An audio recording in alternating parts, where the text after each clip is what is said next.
I love you अनी।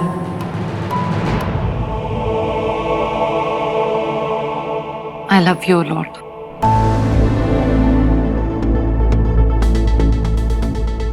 मैं तुमसे बहुत बहुत बहुत ज्यादा प्यार करती हूँ।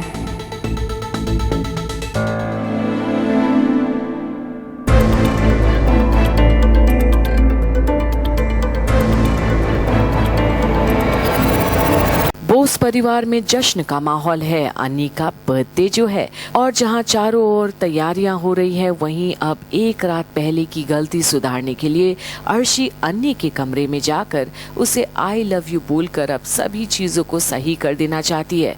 पर कहीं ना कहीं अब अन्नी में कुछ बदलाव सा आ गया है जब वो उसे I love you in return नहीं बोल पाता, और वैसे भी सबके बीच में तैयार होकर जब देखता है कि कैसे अब भी सब झनक के पीछे पड़े हैं और हर बार की तरह अब भी उसकी बेइज्जती करने में तुले हैं, तो अब ये सारा जश्न ही अन्नी को कहीं ना कहीं फीका लगने लगता है।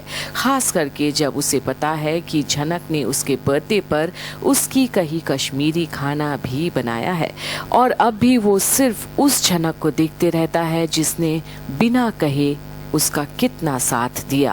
और अब शायद जहां अन्नी के बाबा उसे ये समझाते हैं कि अब अर्शी और उसकी जिंदगी एक नई सिरे से शुरू होने जा रही है और कोई बाहरी ताकत उन दोनों की प्यार को कम नहीं कर सकेगा, वहीं सृष्टि मासी तो झनक की मौजूदगी को भी इस कदर नकारती है कि अब झनक के प्यार में रंगा अन्नी को अब सिर्फ झनक ही दिखती है, और अब उसकी हिफाजत करना उसे अपनी जिंदगी की मकसद लगती है।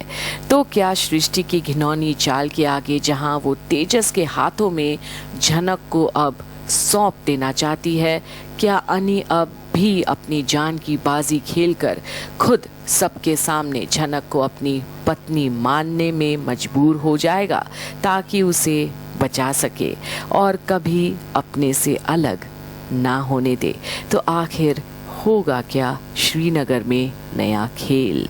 देखते रहिए आगे झनक की अपडेट्स यहीं पर। अनिरुद्ध, इसके आगे तुम्हारी जिंदगी में सब अच्छा ही हो, यही कामना है मेरी।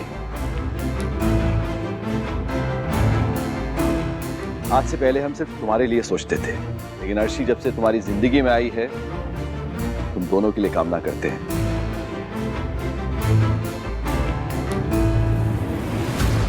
एक साथ तुम दोनों नई जिंदगी शुरू करने जा रहे हो। I pray कि कोई भी बाहरी ताकत तुम्हारे इस रिश्ते को तोड़ ना पाए।